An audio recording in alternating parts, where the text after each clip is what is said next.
IDC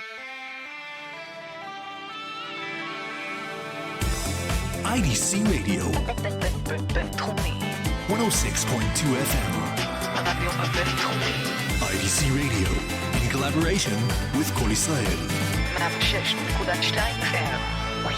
IDC International Radio 106.2 FM from Israel to the world. Good afternoon, ladies and gentlemen, and welcome to 106.2 FM IDC International Radio. I'm Itai Hanman, and we are joined in studio with a very special panel guests joining us here from the conference, the inaugural Subterranean Challenges in War and Peace Conference here at the IDC. And joining us with us here in studio today is Mr. Randall Bagwell, Senior Director of International Services at the American Red Cross and former Dean of the Army's JAG School. We have Dr. Agnieszka Jachec-Neale, I hope I said that correct. Agnieszka, excuse me, from the Exeter Law School in the UK, and Professor William C. Banks from the Syracuse University, the founding director of the Institute for National Security and Counter-Terrorism, Professor of Law. Welcome to all of you, and thank you so much for joining us. Thank you. It's good to be with you. So we have quite a busy couple days here with the Subterranean Warfare Challenges and Peace Conference, and as we look at things here at the challenges that are presented to you at this conference, we're going to look a little bit at the legal aspects of subterranean warfare, and we'll throw that out there to all of our panelists here right now and start with, what are some of the main legal challenges that are being found right now when trying to combat subterranean warfare? I'll just start by congratulating ICT and IDC and Daphne Barak in particular for leading the way in this area. The fact that it's the first international conference on underground warfare, I think, speaks volumes about the timeliness and prominence of this event. And kudos again to IDC for hosting it. I think one of the remarkable things about the topic is that it crosses so many disciplinary concerns. The three of us are lawyers. For that, we do not apologize. But we could hardly wrap our arms around the problems of underground warfare without relying on the contributions from so many other disciplines. It's often said in legal circles and in legal education that the law plays catch-up. We're usually behind. And I think that's probably true in this area as well.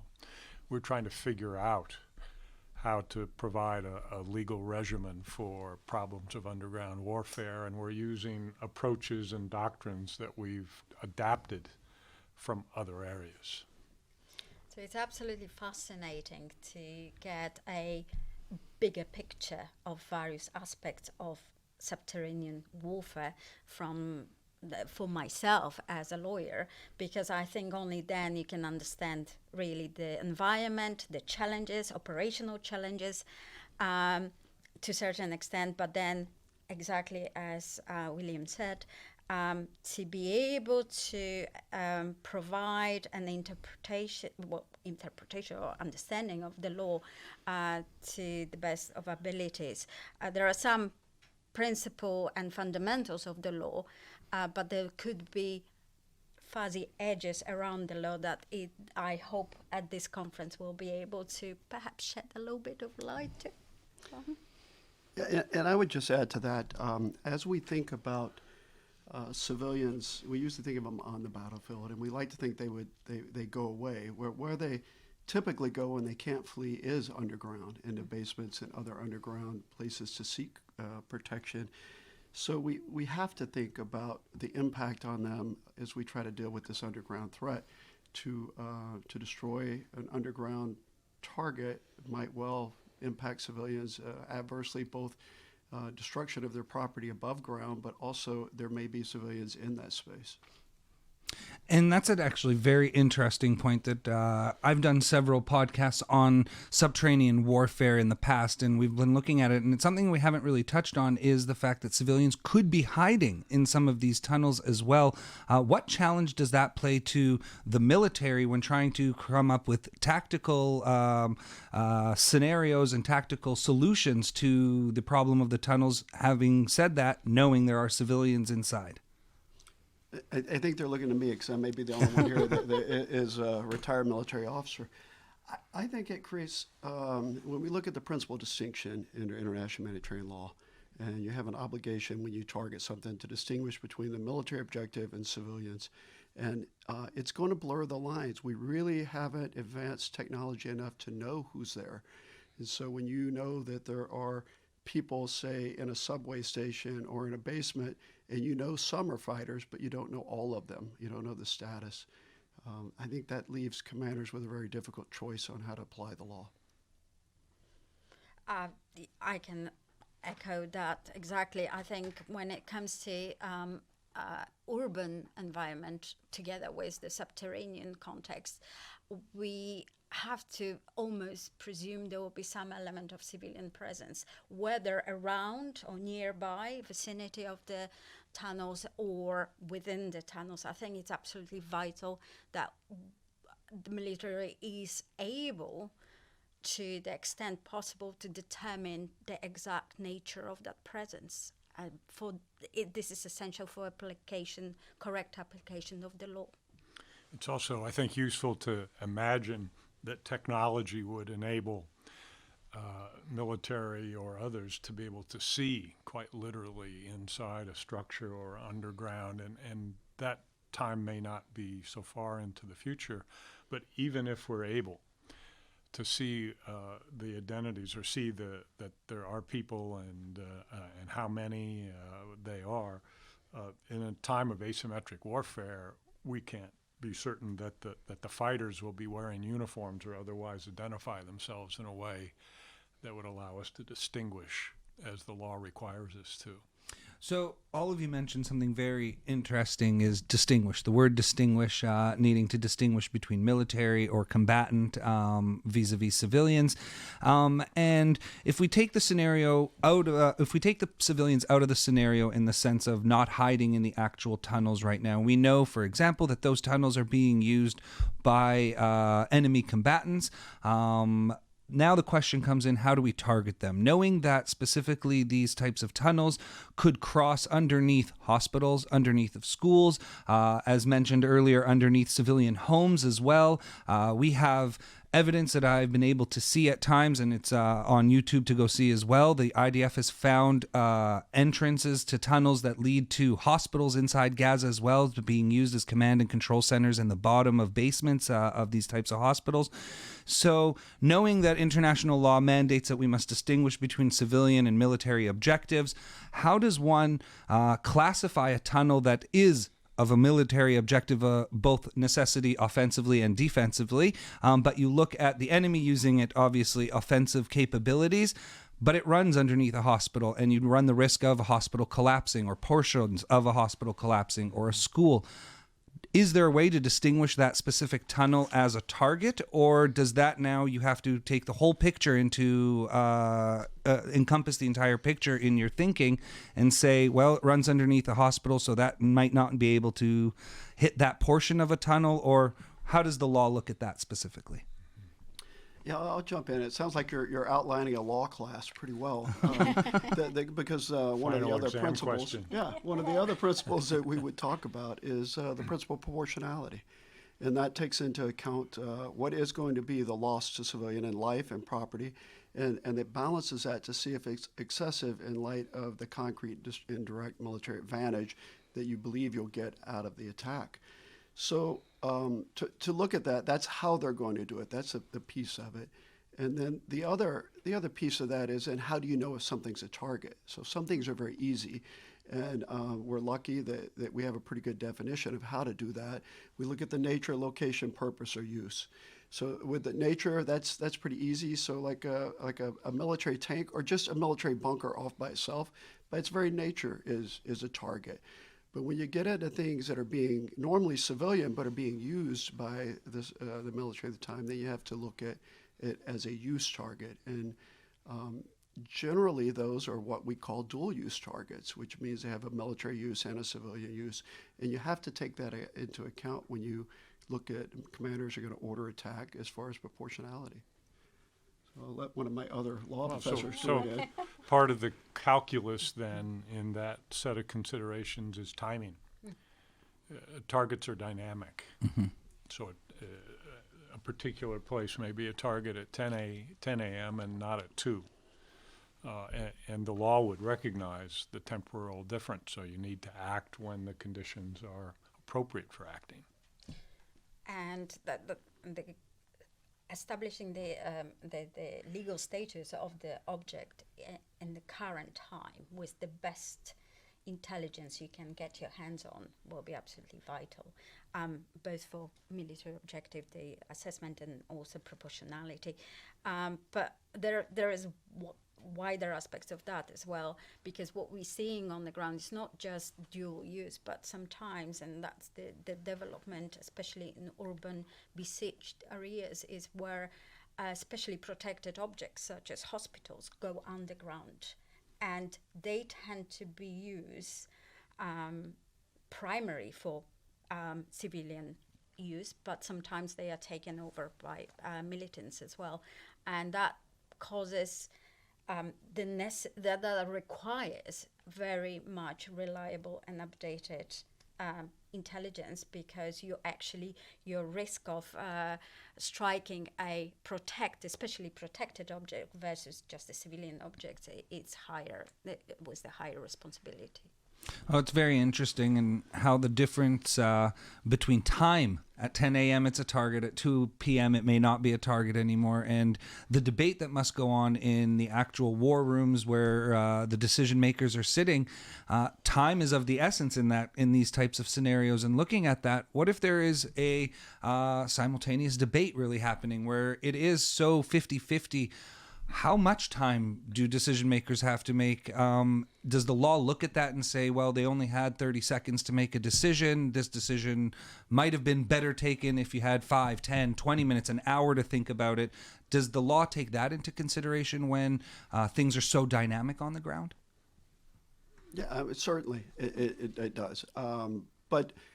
But you're going to be looking at, in that situation, as to why is time of the essence. And sometimes it may be if we don't act now, the target we're looking at will get away.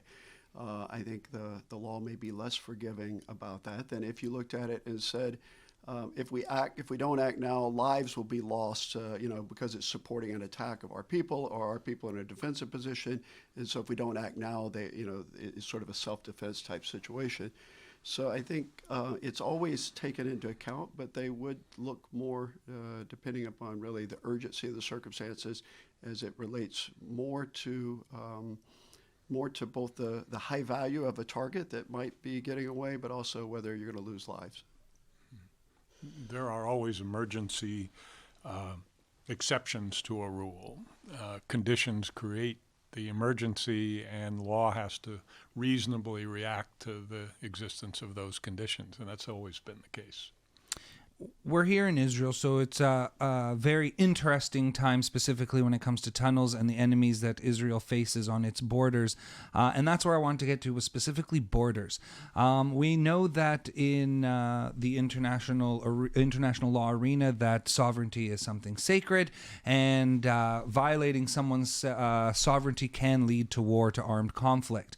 How does the international law look at tunnels crossing over into one's territory? Does that constitute a crime, an act of war in that sense? Can a country retaliate just based on potential of offensive tunnels being dug into one's territory, sovereign territory?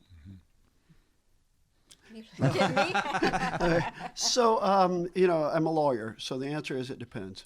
And that's always like the answer. So it depends on why the tunnel's being dug. I mean, there's lots of reasons behind why tunnels. Smugglers, they could be doing drugs or for other crimes. They may just be bringing people across a territory to avoid immigration. So there's criminal aspects. Well, then the law of international humanitarian law, the law of war, would not kick in at that point.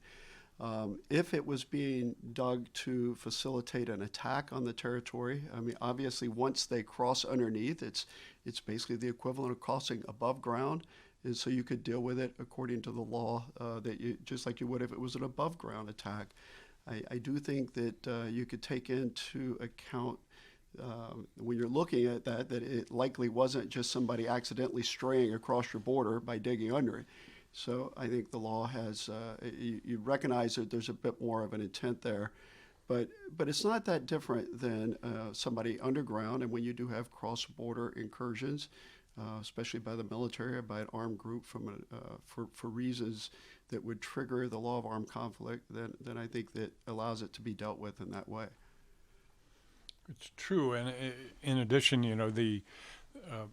not every violation of sovereignty triggers a right to use force. The violation itself must be forceful, must have the equivalent of a kinetic attack in some way. And so often that will not have happened with a simple excavation operation. So there are all kinds of steps short of the use of force that the victim state should use in response to the state that's undertaking the excavation, assuming it is a state. And that doesn't mean that your other criminal law, domestic criminal law, wouldn't kick in. So you could still respond to the incursion. You just couldn't respond to it necessarily under the law of war.